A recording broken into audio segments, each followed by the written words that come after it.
Welcome to Talking with Tech. I'm your host, Rachel Madel, joined as always by Chris Bouguet. Hey, Chris, how are you? I am excited to be here, Rachel. I can't even tell you how excited I am. What are we talking about today?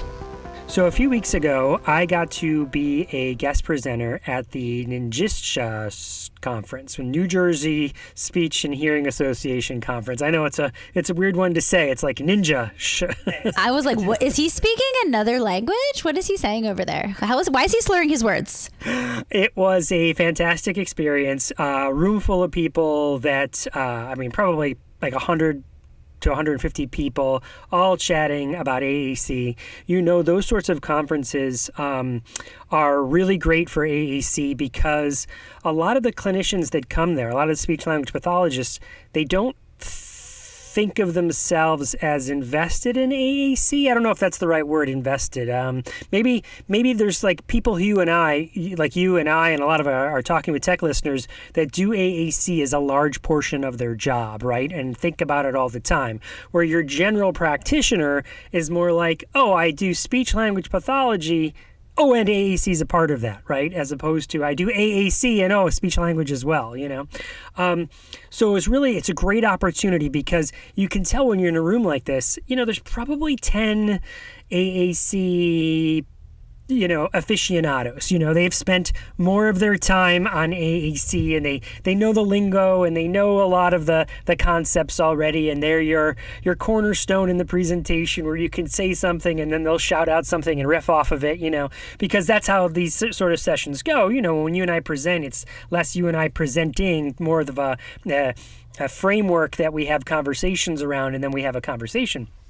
So anyway, one of the topics, you can picture the slide behind me, right, that says if response is not required, right? And like you always say, and I always call you out and show it off, you know, what's that famous quote? Inspire, don't require. Yes. So in this breadth of conversation about like, look, a student is not obligated to do anything for you, right? They are... you as a speech language pathologist, you as an educator, you as a teacher, you as an administrator, you all had the choice to be in that experience today. You know, you could have chosen a different job. At any point, you could choose to go off a different and take on a different career path. You could have chosen to be sick that day and taken a sick day. You know, maybe it's a personal day or annual leave or whatever it works. You as an adult have a choice to be in that interaction. The student in that experience typically does not have a choice, and they are not required to respond to you. There's nothing about that they didn't sign some sort of agreement that they were going to be there, right? They don't get paid. You hear that sometimes. It's the job of the student to be. No, they don't get paid. There's not a job. They didn't get a choice to be there, so their response is not required. So this is sort of the point that has come up in this presentation. And the question that came up in this presentation was, okay, I'm with you. Response is not required. How does our data collection work? What are we collecting data on if the student is not required to respond? And then an eruption of ideas came forth and a lot of discussion came forth. But let me pose that question to you first, Rachel, and just say, you know, if the response is not required, what are we collecting data on? So I feel like it's a great question. One of the things is that just because we don't require a response doesn't mean a student doesn't give us a response, right? Oftentimes our students are giving us responses. I think that the point of it is, you know, we don't have to require a response. We don't have to do things that would require a response. And in fact, we have to find things that are so motivating and so exciting for students that they're actually intrinsically motivated to respond. So I think I want to kind of just preface what I'm going to say with that. But, you know, as far as data tracking, I'll say it now. I'll say it again. I'll keep saying it. We need to track spontaneous language. It's like, what is a student saying on their own? That really is, for me, the barometer for which I look through all the goal targets and all the progress.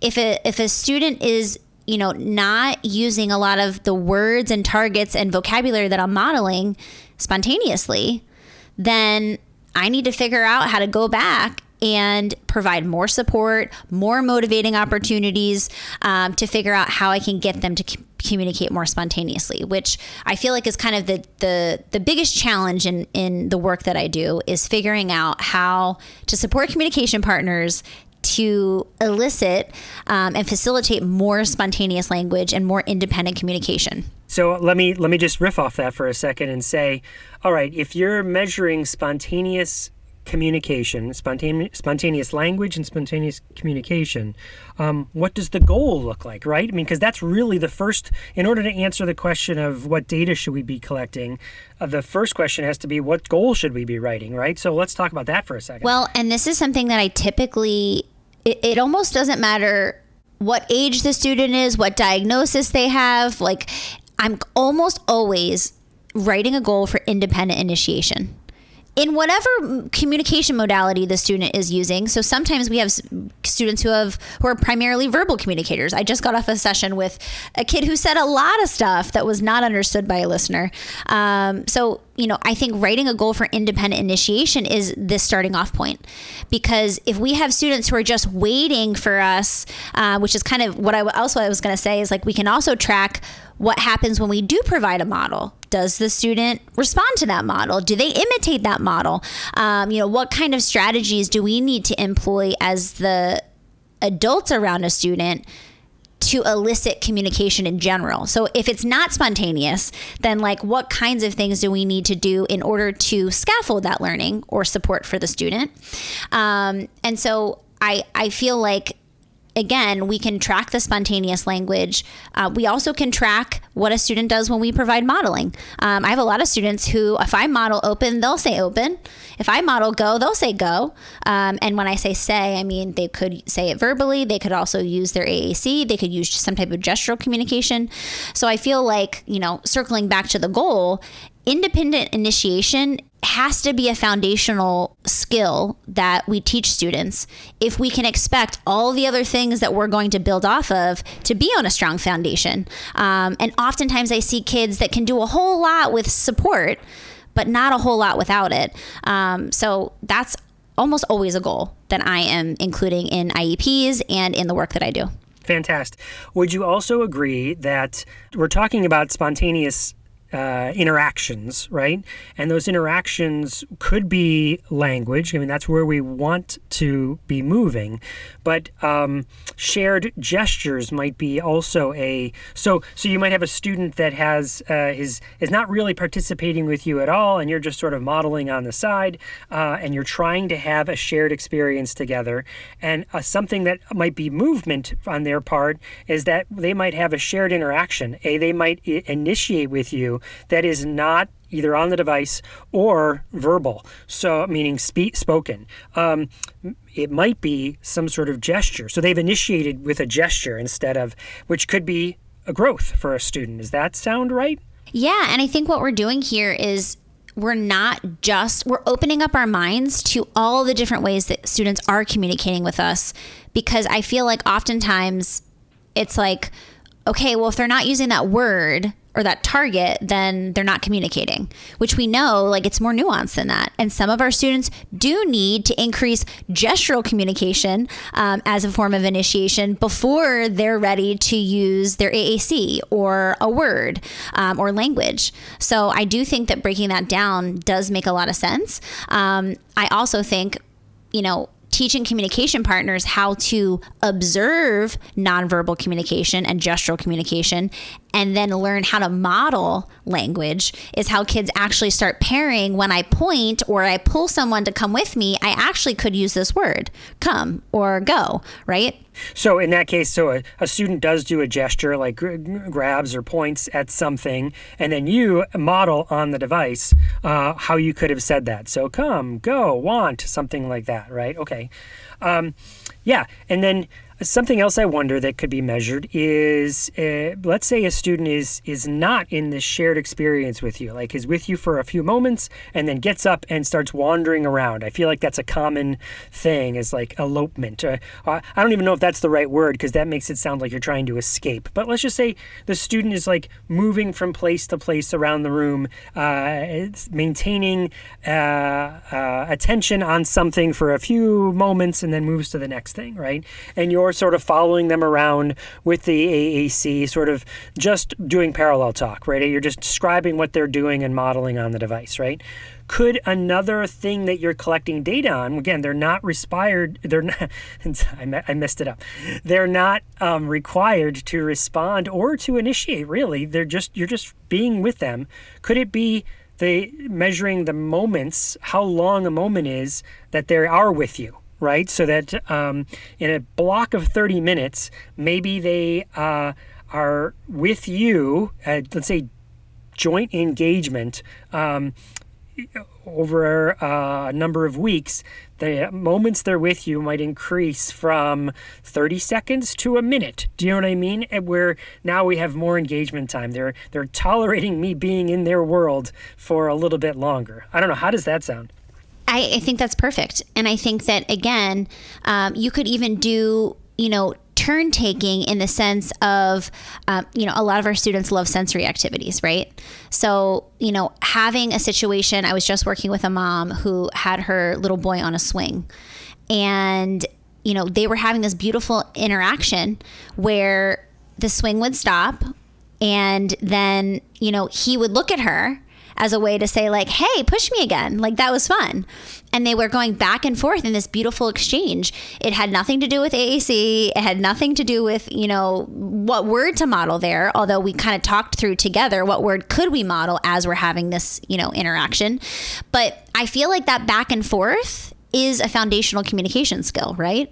That's how we teach. Like, I communicate something to you, and then you actually receive that, and now I'm going to communicate it again, and I'm going to, we're going to go this back and forth. So I think we can, again, focus on more foundational communication skills, and the way we would track it could be with back and forth exchanges.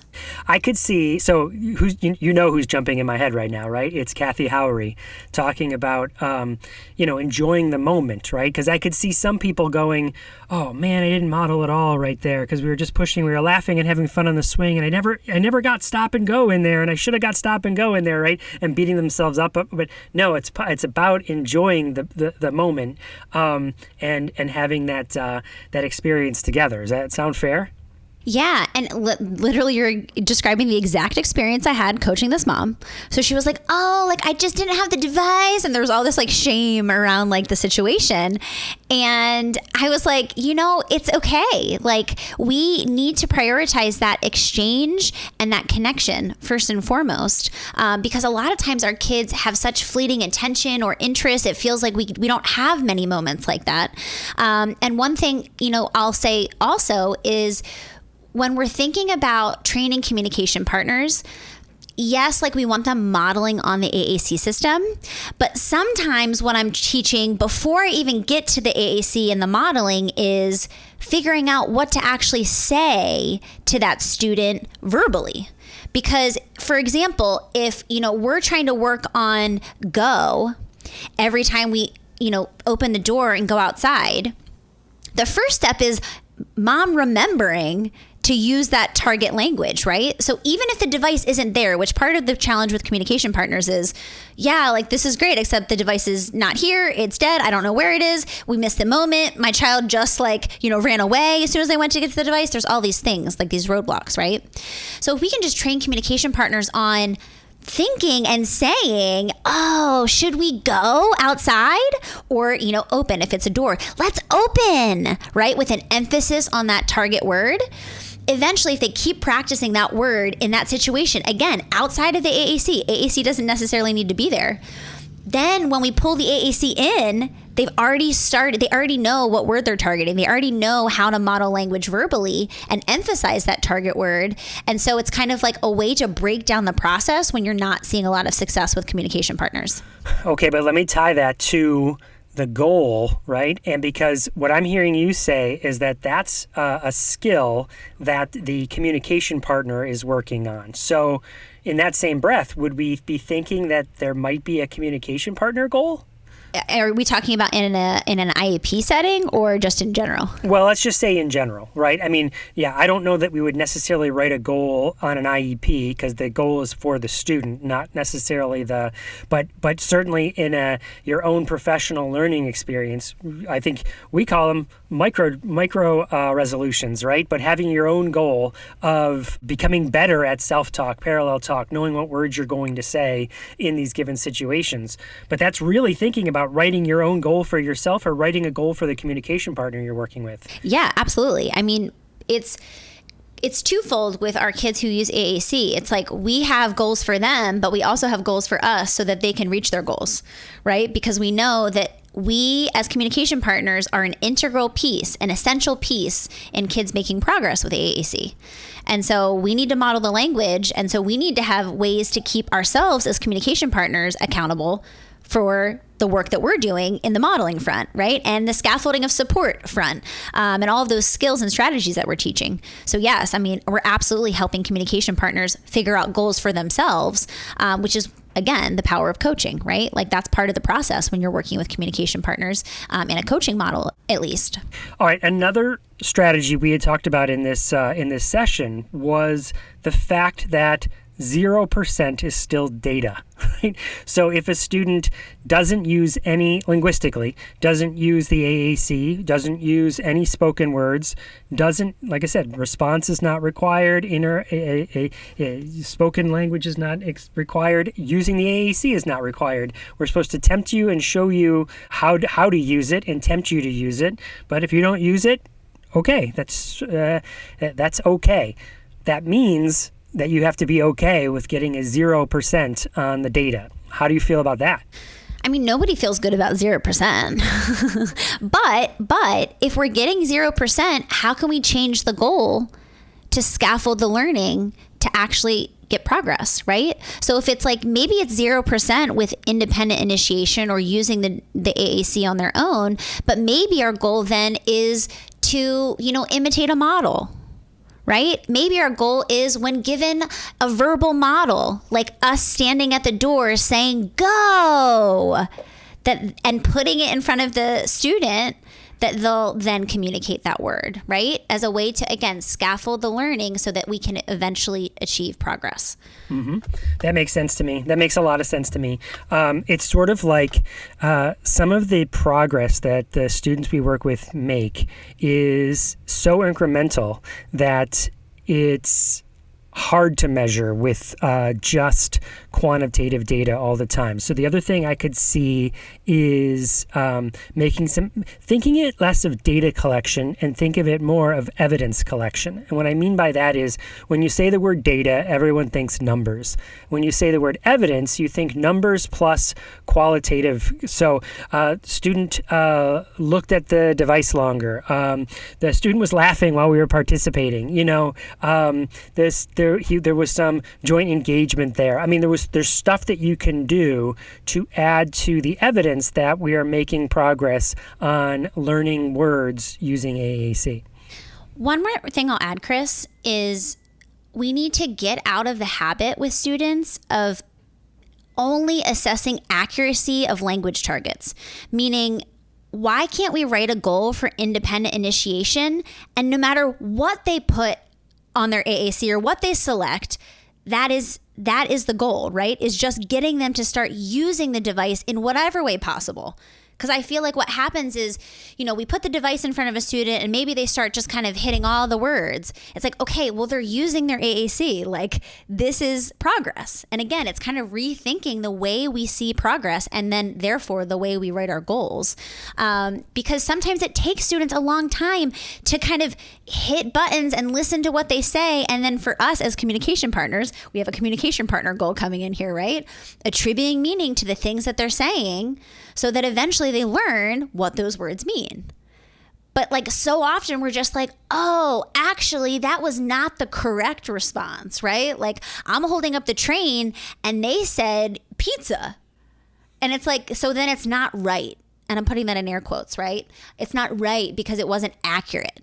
So one of the things I always teach about with early intervention, like birth to 3 in AAC, is we're not thinking about accuracy with a 2-year-old. Like, we're really just thinking about initiation. So if they do anything with their finger or whatever access method they have, and an AAC system, like, that is a win. And so, like, how can we reframe the way we think about it? I love it. I love it so much. Okay, well, thank you for helping brainstorm through this. I hope it helps everyone else who's listening. And that was just one of the questions that came up. And of course, you and I have done some sessions recently too. So there's other things that people have asked that I think might be good topics for future conversations in the banter. That said, it's time to roll into our interview today. And guess what it is, Rachel? This is an interview with Benjamin Bennett. And so Benjamin had reached out to me because he had been considering the specific language system first approach for adoption in his neck of the woods. And he wanted to sort of see if there was any pitfalls or any ways to do it differently, or he just wanted to kind of talk it through a little bit before they actually dove right in and started using it. So I said, why don't we hop on a call and we'll talk through it? And that's what we did. And so that's what everyone's about to listen to, is my conversation with Benjamin Bennett.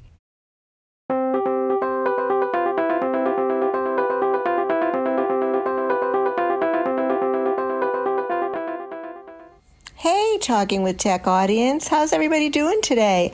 I'm Karen Janowski. I'm one of the co-authors of the book Inclusive Learning 365, and I want to share some really exciting news with you.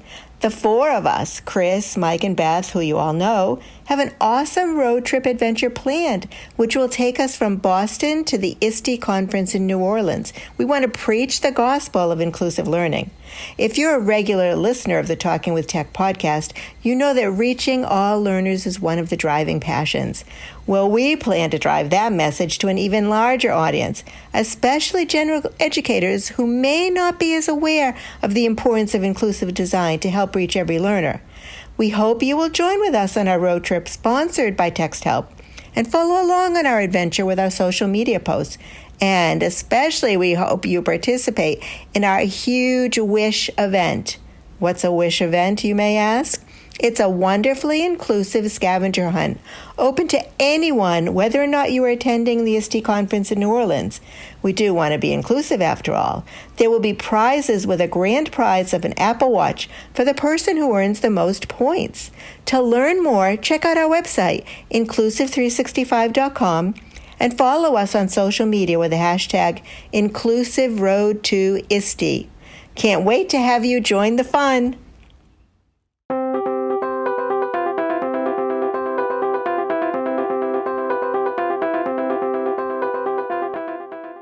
So Ben, thanks for reaching out. Do you want to talk a little bit about who you are and what you do and why you reached out? Yeah, sure. So I'm the AAC specialist in Escondido Union School District.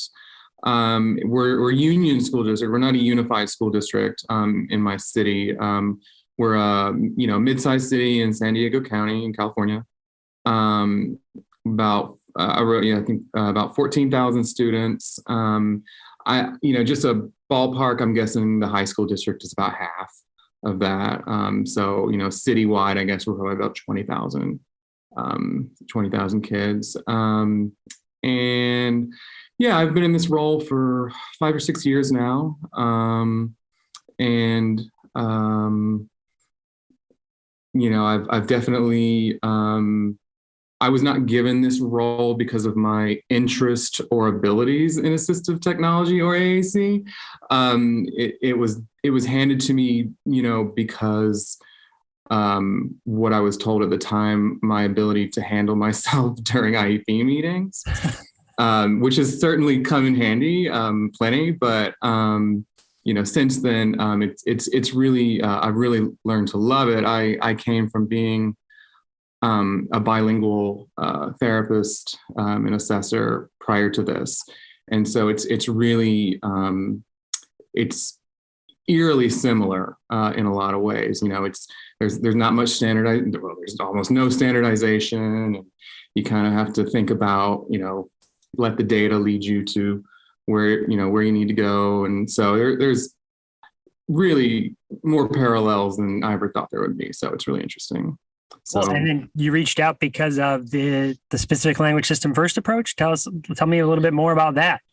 Yeah. So what kind of piqued my interest about that was I had my sort of semi-annual meeting with my admin to sort of justify what I do, and I one of the things that my director brought up was, what if we just gave all the staff, our most used app? And I had kind of been doing that on the sly with extra licenses. Like we try and take advantage of the sales. And so, I'll pick up, a couple years worth of projected licenses of different apps. And then if we have spares, I kind of slip them to the staff as requested. Sometimes I have to take them away if we need to give them to the kids, et cetera. But one thing I've been trying for years is to get at least a license of something to every SLP and case manager that works with AAC. So she had actually mentioned that to me as opposed to the other way around, which was super encouraging. And so our most used app is it's definitely evolved since I began. When I first came on, it was Proloquo to Go. That seemed to be the app of choice of the prior AAC specialist. And as I learned more and more about the different systems, the population that's in this district seems to be best suited in most cases to touch chat. So that's the overall most used app in the district. And what does the process currently look like, or maybe what has it been in the past to get an individual student access to either Proloquo or Touch Chat or whatever it might be? Yeah. So like I said, I didn't come into this role knowing very much about it. So I've really, just like I reached out to you, I've reached out to a lot of colleagues in, different areas geographically, and just to kind of figure out what this role should look like. And you probably know better than I do. No one really knows. But one thing that I really did, what hit me hard was the scalability of it. And so the position started out as a primarily evaluative position. So I was going and doing all the evaluations and saying, here's the best fit for this kid, go, and that wasn't working well. As I know I'm preaching to the choir, Yeah, but no, that's the story. That's exactly the story that I have too. Yeah.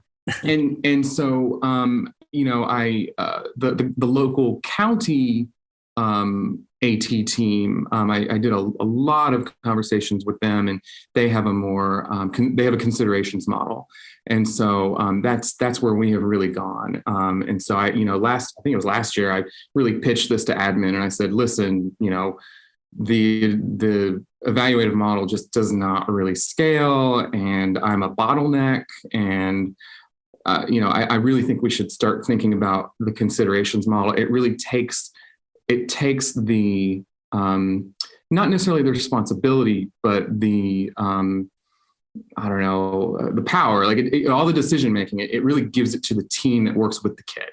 And because I'm not working with the kid, it doesn't make a ton of sense for me to be more than a consultant. And so that's really, if I had my say, I would change my title from specialist to consultant, because I really feel like that's really what my job should be. But whenever I start a presentation, I say I'm the AAC specialist, but I hate that title. I'd much rather think of myself as a facilitator. Like I facilitate the discussion of that team to get them to the place that they need to be. Like if they get stuck, I facilitate it to say, okay, let me ask you another question to keep going, to land on what you need to land on. Yeah. Right. Yeah. And just to actually answer your question from before, I mean, really what it looks like in that consultative model is, I get a referral, and, everything's up online in our district, but usually it's an email or a phone call or an instant message or whatever. I get a referral and I have them sort of just do some brief paperwork. We have it's called AT considerations form. And they tie it to the IEP, and they say, like, why is this kid not meeting their goals? Is it tied to technology or communication technology in any way? And we talk it through, and then we decide as a team on a system to trial. So instead of saying like, okay, here's the 3 things we're going to try within a short period, we start with one for a period of, arbitrarily, we usually say about 4 weeks. And so after the 4 weeks, I follow back up with them. I give them kind of a survey and I say, is it working? Is it not? 80+% of the time it works, and so we just kind of solidify it in the IEP and in the, special factors page is what we use. And then it's, and then it's done. And then it's in the IEP and we can kind of be nimble and shift systems if we need to. And so we're a 1-to-1 district, so it's pretty easy. We've got stacks and stacks of iPads in the tech department. So, getting new iPads to kids is not, it's not hard. Just to clarify something there, the way you said it, about 80, are you ballparking that, or do you actually have data like actually, let me go look, because I wonder if it is 80 or if it's even higher than that. I speculate. I am speculating. I have no idea, but I just think oftentimes in the consideration model, like how wrong are you? Do you know what I mean? Right? Like usually the team gets it right. Yeah, they usually do. I mean, you're probably correct. I mean, it's probably closer to 90, 95. But we just started the considerations model as sort of a de facto. You really need to do this this year. So I don't have that data, but I absolutely could look at it. It's a really interesting point. So I should kind of put that on paper somewhere for my next justify my job conversation next year. Okay. So that's how a student would get a tool, but now you're talking about a shift to that, because the considerations model, the way you're making it sound and the way it sounds like it is that each individual student, a team would come together and make a decision about what the student needs. And then you would get them that thing. But what you're considering now is not always doing that. Is that fair? I think we're considering a layer sort of beneath that. And so, I think that right now, I mean, so one of the, I've been thinking a lot about this, and one thing that's happened is that the system first approach has really kind of organically happened at a couple sites because it makes sense for the kids, the teachers know it, the SLP knows it and likes it. And so I've really seen it work well. And so what I'd like to do is extend that sort of environment to other sites and ideally district wide. My only concern, like we mentioned before, is, what sort of checks and balances can I put in, or sort of safety nets to make sure that, some of those drawbacks that, I put in that document that we shared, some of those drawbacks may be minimized. I mean, I don't expect this to be a perfect system or perfect rollout. Nothing is, but I think that one of the things is just sort of mitigating, pre-mitigating, I guess, if that's even a term, some things that could go wrong. And so I'm not considering throwing out the process altogether. We still have to have that individualized sort of, thinking. And I always encourage, the SLPs, or if they're not comfortable, I'll do it, to, do like some sort of symbol assessment. We always look at their cognition to see like how symbolic they are, so we really look at a lot of these things and, what level of technology works. But having that, and we do have a couple classes that are already like this, having that really tier one, I guess, layer of everyone's got something is going to be huge. We have something like that already with, we use Project Core low tech in most every, we call it Mod Severe classrooms. We have Mod Severe, and then we have SCSB. I can never remember what that stands for, but it's structured behavior, social. I can't remember, but anyways, it's it's the children with the non-neurotypical kids, basically, who need really like that tight structure throughout the day. Almost every classroom has those Project Core boards, and they've been trained in aided language input and, everything. So we've got something like that with low tech, but, I mean, just the way things have gone, not only the past few years with everyone getting one-to-ones, but just in general, I mean, how many kids grow up not playing with their mom's phone? I mean, everyone knows how to use a touch screen. Everyone does use a touch screen. And so I think moving from low tech to high tech is it just needs to happen. Mm-hmm. Well, and I think there's some evidence to suggest that with the motor planning, changing where the words are. So starting with a robust system right out of the gate, if you can, then you don't have to relearn where those words are. So that seems to make a lot of sense there. Something you said that kind of struck me, and I wanted to ask you a little bit deeper about it, is that it sort of grew organically in some of these classrooms. And then you said, I think you said, and it's working well. What does working well mean? Well, it's working well in that, like I said, when I came on, Prolo Quota Go was definitely the app choice, but there was so much device abandonment throughout the district. Like it has just taken me years and years to get, to a place where we're thoughtfully giving kids systems from the ground up. And with this particular site that I have in mind, the referrals are coming, all the time from the teachers and the SLPs. And that's important for me because I would say, again, I'm going to ballpark, 90% of the time they come from the SLPs.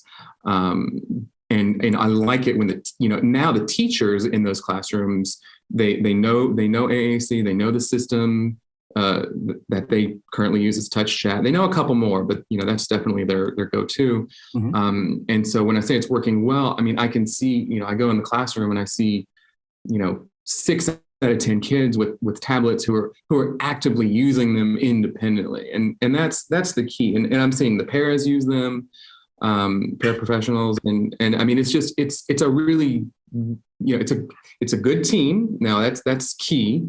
But it's also, I feel like it's a bit of a snowball effect, it's as you get more people, on the same page, and it just becomes normalized. There's not the one kid who, can't really communicate unless he's got his talker out, it really becomes normalized. I mean, there are 2 mod severe classes. And so there's a very good range of disabilities. So we've got kids with autism, we've got kids with Down syndrome, we've got kids, with just, ID, just all using systems, verbal, nonverbal, minimally verbal. So it's really, it's just a good approach. It's really nice. Yeah, it just is how we teach now. It's embedded into how we teach, as opposed to a tier 3 support that only 1 or maybe 2 students have access to.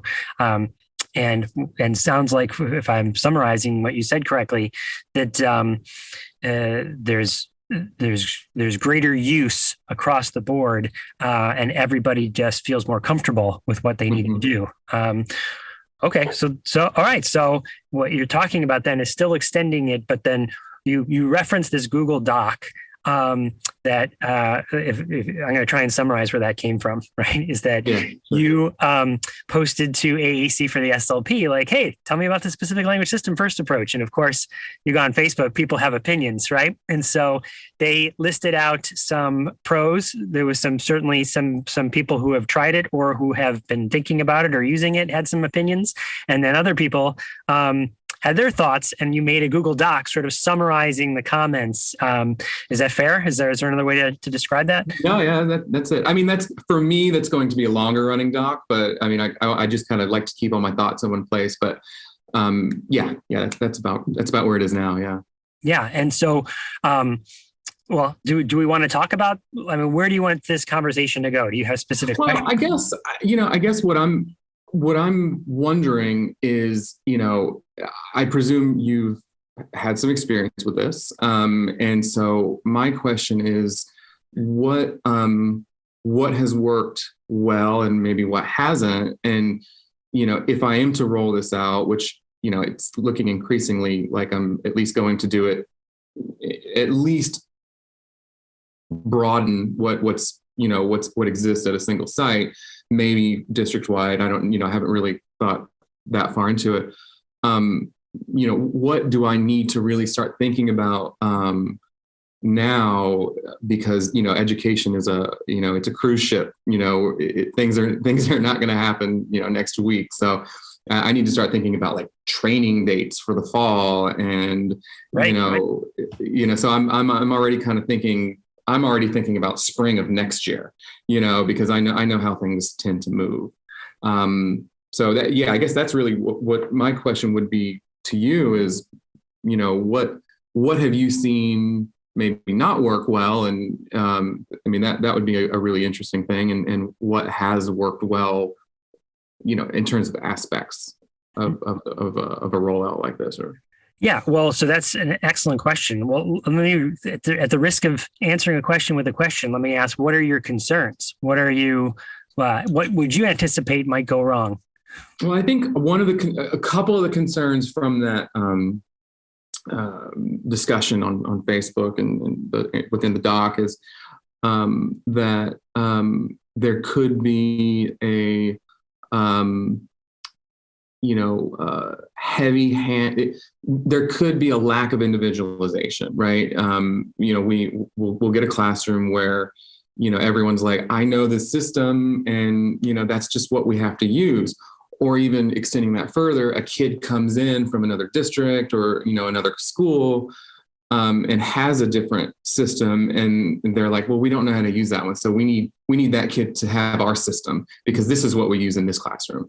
That's a concern of mine. Would you anticipate, these teachers that you're currently, because I think a barrier is going to be turnover, but maybe you've escaped the great resignation. Maybe your teachers are happy and they're staying, or they will next year. Do you anticipate the teachers that actually being a concern, that they would go, we're not using LAMP Words for Life. We're a touch chat school, Right. I'm anticipating a little bit of that. I don't anticipate, pitchforks or anything, but I definitely, I've seen it, right? Like someone came in with LAMP to, a program that had been using mostly touch chat, and they had a hard time with it. And that's, hard time is fine. But, there were discussions like, well, maybe we should just, try out touch chat and see how that works. And there's nothing wrong with that. But again, that's my concern is that like this child knows that system, they're good with that system. And then we're changing the students' needs based on our own experience. So that's just a concern. And I don't want to like throw out the baby with the bathwater, and just say like, well, something bad may happen. Let's not do it at all. But I do, but like I said, I do want to be prepared for potential hiccups or, roadblocks. Yeah. Let's talk about that situation, because I think that's it's a real thing that happened. Right. Yeah. So sometimes when we have these conversations, my experience has been, so a student has come in with a thing already chosen, and the new team, or any team, might look at it and give some sort of subjective opinion, like it's working well, or it's not working at all, or and again, there might not even be some data around it. It's just, I hear these subjective comments, oh yeah, it's working great. Well, what does working great mean? Or in very much the way I asked you, what does working well mean? Mm-hmm. What is the student really doing with the AAC? So in this example, student has come in with LAMP Words for Life. If my experience with that particular system has been, if someone has not really shown you I always use the matrix as an example, but if someone hasn't given you the red pill, or maybe it's the blue pill, whatever, you don't see that in Unity, those systems, you don't see the patterns that are there and the design of why it's there. It's a little bit, you can't just pick it up and start figuring it out. It just looks like someone puked up a bunch of words and they're randomly placed, but they're not. There's a logic behind it. And as soon as someone points that out, oh my gosh. But my point being was the kid really using it? Like, was he effectively using it? Because if that's the case, and then we're like, oh no, then it becomes, to me, it's a training issue. Well, we got to teach you more about lamp words for life because you didn't understand it. If the kid is, again, I'm going to put it in air quotes, using it effectively, whatever that means. Would you put him in that category as like he was independently creating multi-word utterances using lamp with very minimal prompting or something? Even minimal is subjective, but Yeah, no, that's a good point. Yeah, I mean that's good. And then I guess my other concern would be that and this is sort of a narrow concern, but my other concern would be that because it's touch chat and touch chat has like a million different vocabulary files that it doesn't get rolled out with consistency, and so it really it doesn't happen the way it was intended, right? Like we have some programs that love the multi-chat and other programs that love word power 60 or whatever. So and I guess that's okay. I mean, that's not like the end of the world if that happens, but the symbols are the same, and it's I don't know, expandable. Like it's multi-chat and word power, kind of different beasts. But at the end of the day, I do want consistency so that like Common Core, right? Like we want a kid that can move from location to location, I guess within our district anyways, and be able to say like, okay, this classroom uses word power 42, and so this and when he goes to another program like from elementary to middle or whatever, then they have word power 42. So that is another slight concern of mine. But again, I mean, I don't know if that's a huge game changer necessarily, because it's not much different than it is now. Yeah, I like how you put that. It's a narrow concern. I think the bigger concern would be people when they transition from one setting to another. When a student transitions from one setting to another, are they effective communication partners? Meaning, do they know how to model? Do they know which words to focus on and teach? Are we working on literacy? Those are skills that transcend whatever the tool is that you use. And the tool would support those. So I feel like that's where the training, no matter what tool you use, it's going to fall by the wayside or not be used effectively if you're not good in those skill areas. So I feel like that's the bigger concern rather than, well, the student was in this one environment and now they're going to another environment. If they were in that previous and that new environment is less familiar with the system, well, the previous environment is responsibility is to get them is so effective at it that it wouldn't even enter the realm of the next environment that we need to change this, right? Like, yeah, they're again, I'll put it in quotes, they're functional users of it. They use it all the time. I would never think of taking it away, Right. It'd be like a student opening a Chromebook and being like, look, the kid's flying on this Chromebook and he's writing essays. No, we use Apple products here. Give him a Mac. You know what I mean? Well, why would we give him a Mac? He's doing great on the Chromebook, Right. Yeah. And that's another thing that, I mean, I've talked about my concerns with it, but, just to kind of shift the tone a bit. I mean, I do think in my gut, I feel like it's really an effective way to give access to communication, because at the end of the day, I mean, I have like you just said, right? Like I have a Mac in front of me. I have a PC at home. I use an Android phone, but my wife uses an iPhone. Like it's, I'm like, I'm platform agnostic. I mentioned it, another point. Now I understand that, cognitively, like I'm, average, and that's probably in large part because of that. However, I don't know necessarily that, getting that narrow with symbols or things like that has that much of an effect. And there may be studies out there that I don't know about that have looked at those things, but I do wonder if, how much difference does it actually make if you're going from, this system to that system for a child, and I know a lot of people would totally disagree with me on that, on that point, and that's fair. But, Well, let's talk about it for a second. So that motor planning is going to be really significant. So if student has been practicing for a while, again, that's subjective, but time, and people have been modeling, and the student starts using it, we don't want to necessarily change where those words are. We want to keep that location consistent so you don't have to relearn it, right? And so I think that is significant. That said, a way to address the concern, if someone on the team says, I think we're talking about changing systems, that can happen from the specific language system approach, or it can happen from you've chosen an individual, you've gone through an evaluation. It's sort of a wash there. The answer is still your consideration guide strategy, right? Okay. It sounds like we're thinking like a big thing here is changing someone's AAC. Why don't we get a considerations guide meeting together, a considerations meeting, and we'll go through this process of considering why we want to make this change. Should we make this change? What factors come into play when we change someone's system? And then I'd also, adding to that, like that the approach is the same either way, you're going to have a considerations meeting, is I always like to think, which foot do you lead in the dance? The foot that we lead in this dance is, let's lean into not changing the system. Somewhere along the way, someone made a choice and that this was the thing. Let's lean into respecting that and not changing the system unless we absolutely have to change the system. Because someone's getting minutes of exposure to that system and time spent in that system. So only change it if you need to. Yeah. Yeah. I mean, I think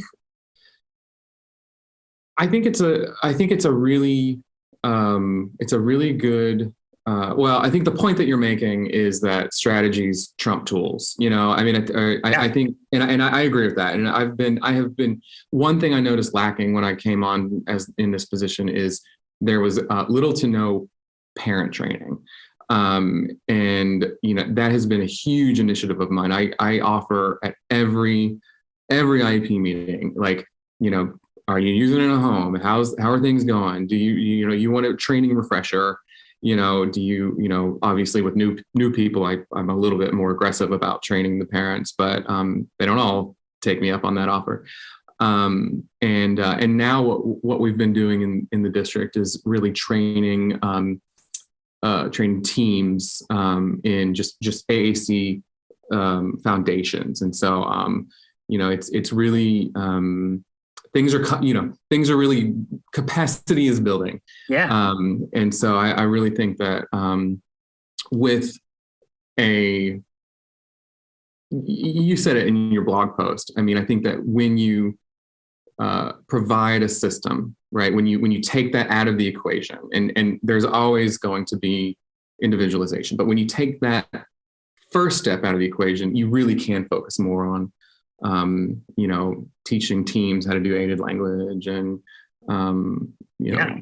s'mores or, whatever approach you take with the teams. I think that's the key. I mean, the key is the team as opposed to, it's a village, right? Like there's that quote somewhere that says like by the time a kid's 18 months old, they're exposed to over 4,000 hours of language instruction. Jane Corsten.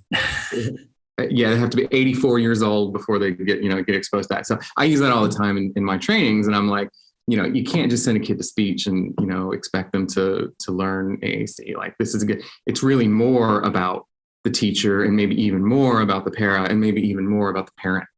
And so I think that's the key. Like you said, strategies transcend tools. So.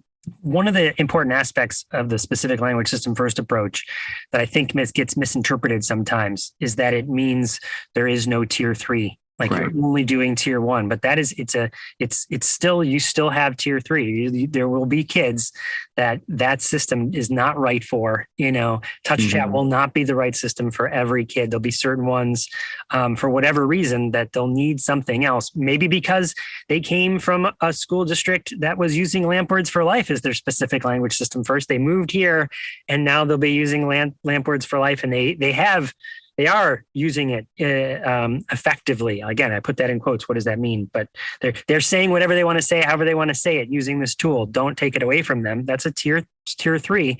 But because the staff knows how to model and they know how to instruct the child, they'll just feel more comfortable. Yeah. No, I totally agree. I mean, I think, like I said, hopefully if I can get this rolling with enough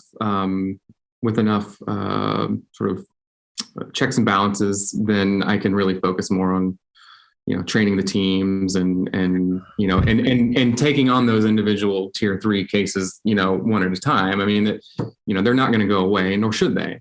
No, and then maybe you even have more time to focus on them. I mean, when you have a backlog of referrals that are coming into you, your time, you only have so many minutes. There's an opportunity cost when you're spending time, and there might even be, if we were guessing of what could happen, there could be people out there when you have this referrals that are like, well, I have so many, I'm just going to, let's just do this, without the proper consideration, not really spending the time.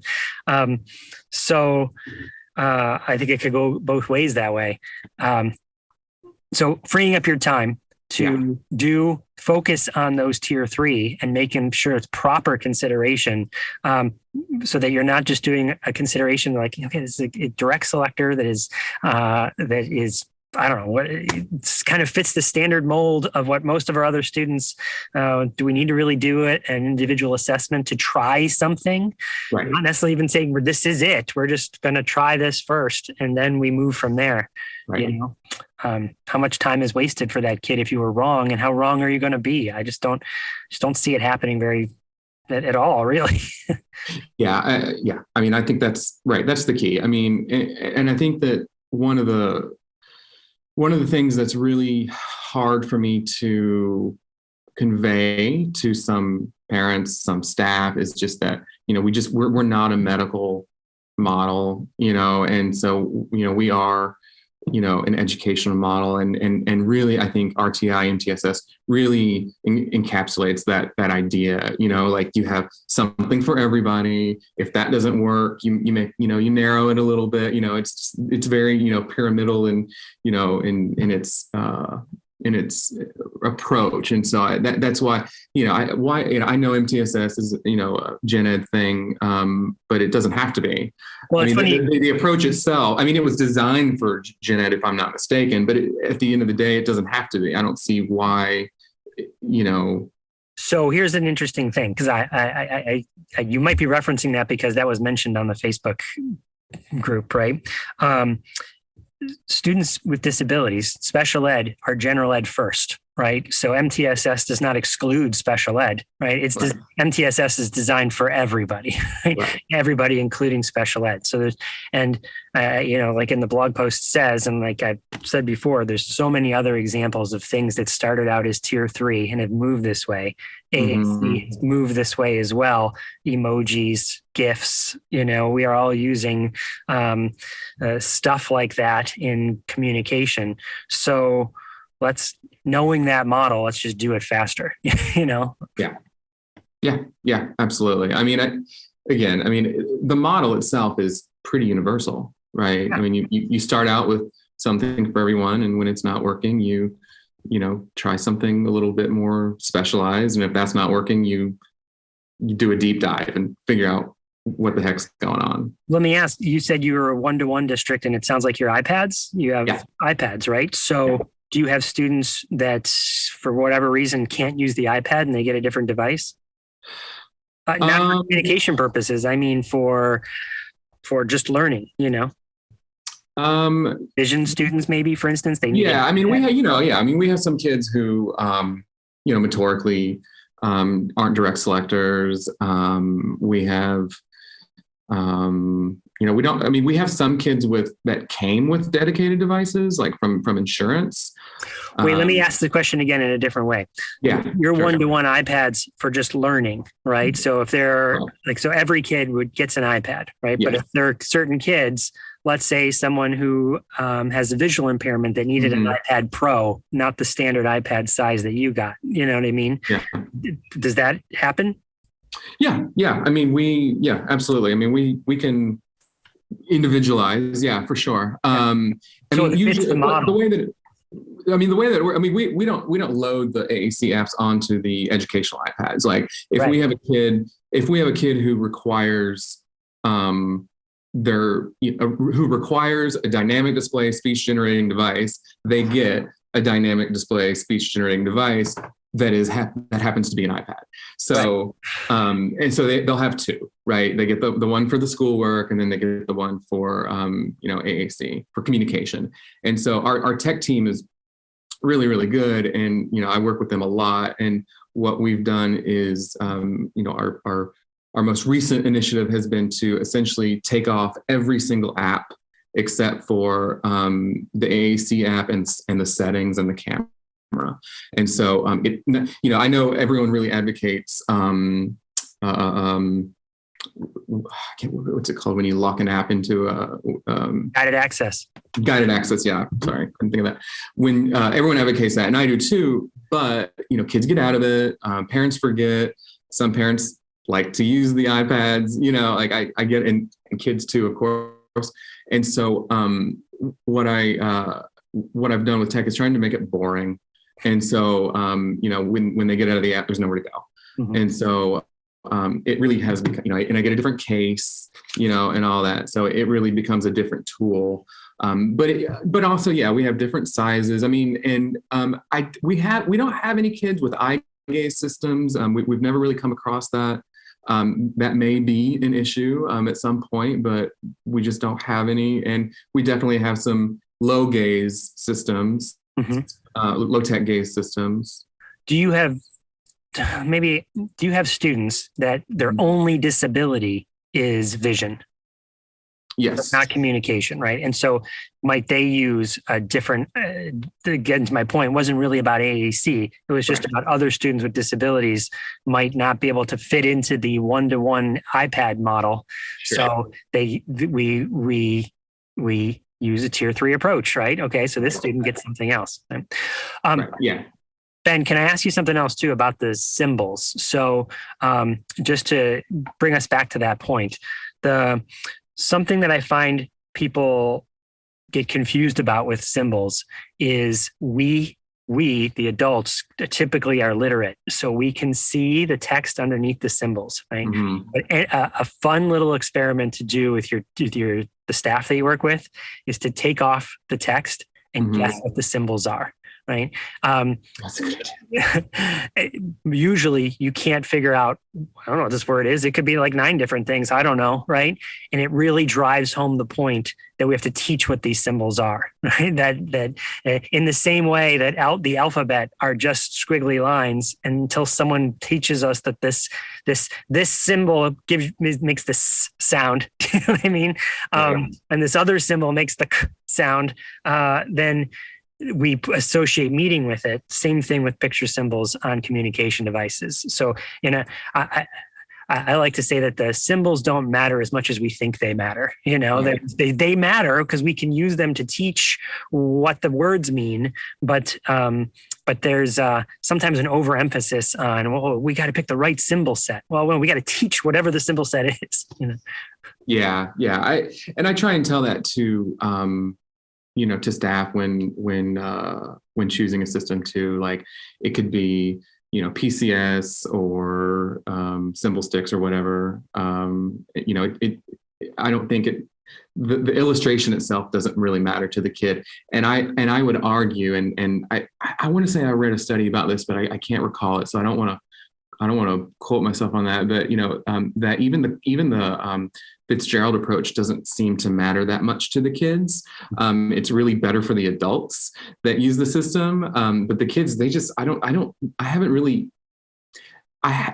unless it's instructional and you say you're looking for a blue one, I haven't really seen the Fitzgerald approach really boost kids' learning.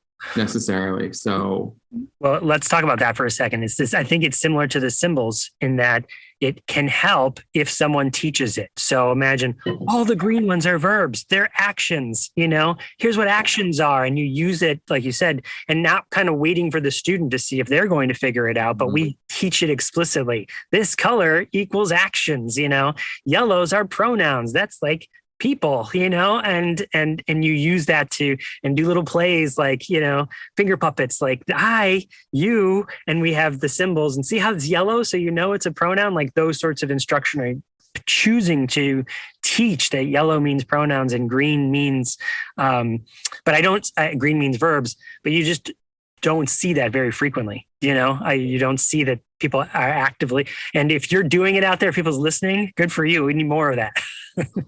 Well, and just circling back around too, I mean, I think that's part of why this is such an appealing rollout for me, is because I do want to spend less time, I want teams to spend less time focusing on, is it this app or that app? And, just try it. And, if they pick it up and they're doing well with it, roll with it, and then really focus on teaching it.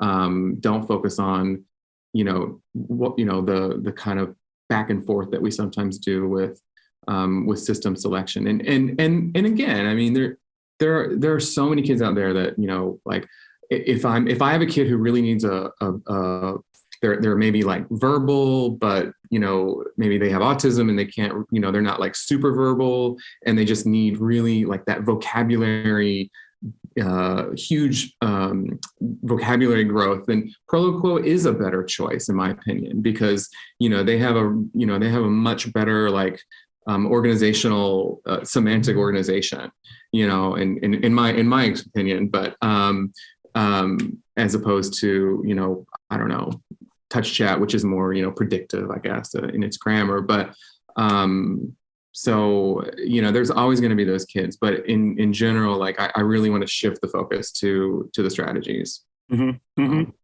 Yeah, I think do you have any other concerns that we haven't touched on today? I don't think so. I mean, I was just reading that thing I put together. I mean, I guess this isn't really so much of a concern as one thing that I really want to think about is demonstrating after a period of time whether or not this is working. And so that's something that I'm starting to think about.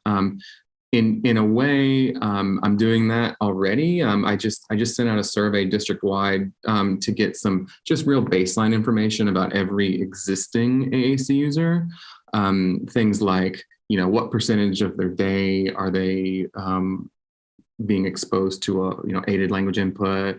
What percentage of their day do they have line of sight to visuals in the classroom, and things like that. And I think it's like a quick 5-6 question survey that I'm asking everyone to fill out about every AAC kid. So it's a bigger endeavor, but I'm even thinking about narrowing it to maybe a couple pilot teams that I know like aren't doing well with AAC or are doing really well with AAC, and just kind of seeing like what some pre and post data, what's happening. So that's, if you got any ideas, I'm all ears. But in general, I think just general usage is what the goal is, right?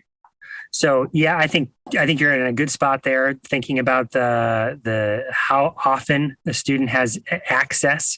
I think there's a way to talk about all the students there, not just the AAC users, like meaning the kids that absolutely need it. Like you were saying, it's now becoming kids that just are using it as an instructional tool to help them learn language faster, who are speaking, or primarily using speech as their primary form of expression, So I think that makes a lot of sense, measuring the minutes. I could see,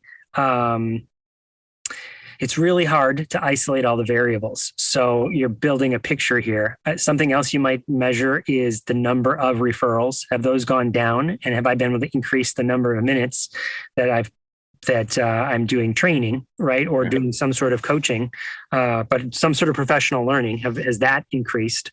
I think you could also measure that same thing. How many minutes are people participating in consideration meetings? Has that gone down? So that frees up more time for their professional learning.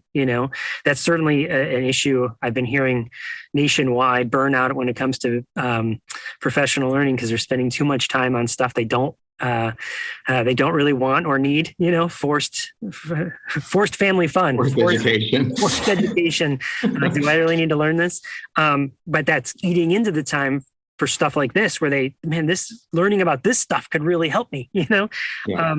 So freeing up their time that way, saying, okay, if you had less time working on consideration meetings and that gives you more time to do professional learning, and you feel more supported that way.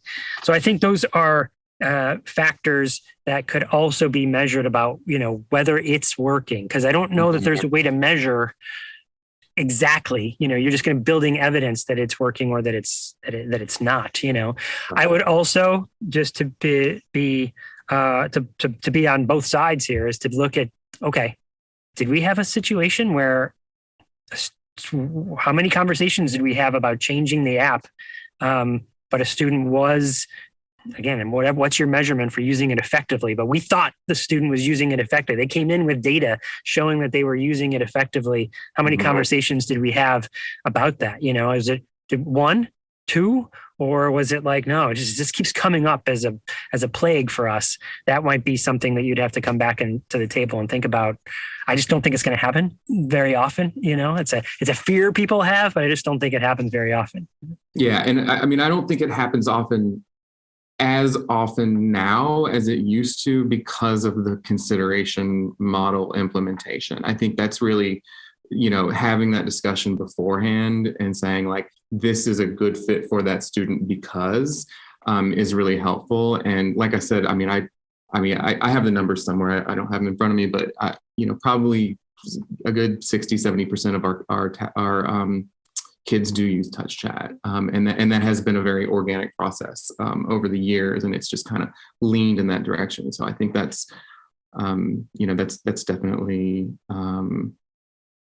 helped with shifting, tasks and team responsibilities. So the other thing you might consider with measuring, again, the effectiveness, is using some sort of language assessment on a sample size, maybe all, but a sample size.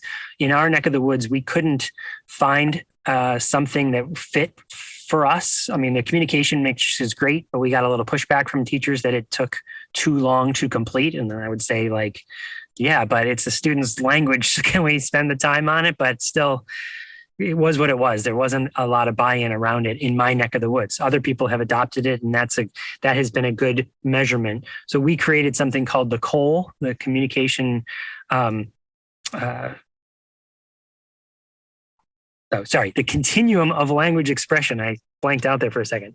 The Continuum of Language Expression, which essentially is, we looked at, it was me and a couple other speech therapists and some preschool teachers or a preschool teacher looked at a bunch of language development models and studies and assessments, put them all in a blender, and we made just a list of, like, these are in order. This is sort of what early language development looks like in a very refined sense. Some of the tests that you do are not refined enough to see the little growth that's happening. So that could be something where you look at something like that and go, okay, we're going to do this for this sample size of students at the beginning of the year and the end of the year. Yeah. And did we see growth? And again, it's not going to measure whether a specific language system first approach is working, but it will measure if your whole program is working. Right. Yeah, that's the key, right? There's always those variables you can't take out, right? Again, we're not a medical model. So, there's always going to be shifting staff and school shutdowns, and you never know, right? So but it is worth looking at certain data. I agree. Yeah. Is there anything else I can? No. That's great, man. I really appreciate it. I just have to kind of digest a lot of these things that we chatted about, and that sale starts tomorrow. So I'm gonna. I know, I'm on it too. So yeah, we're ready to go. I got tech, ready to hit the buy button. So we're good to go.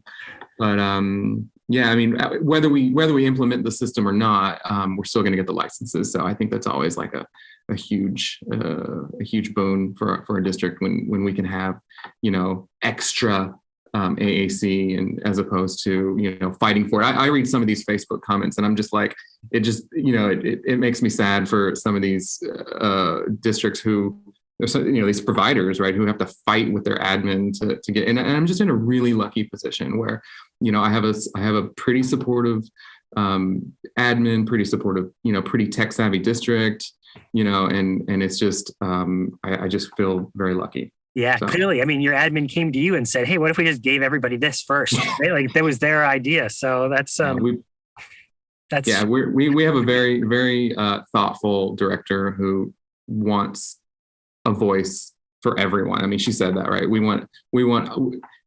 We need to make sure that all kids have a way to communicate. And so I was like, oh, great. Well, sold. Fantastic. There's going to be people listening to this going, hey, are they hiring over there? Yeah, there's not a huge turnover. So, people who come tend to stay. So it's good.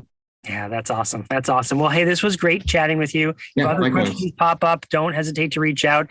Don't be a stranger. Let me know a year from now, as this goes out, let's get back together and hear the feedback. So we've been doing this for a year now, and here's some lessons learned. I wish why didn't you tell me, Chris, this was going to happen? I don't know. Yeah, I'll let you know. I think it's going to work well, but I got to put some things in place, and we'll hopefully get it started, in the fall. So we'll see. Sounds great. All right. Well, best of luck. All right. Thanks a lot. I appreciate your time. Bye-bye now. All right. Bye-bye.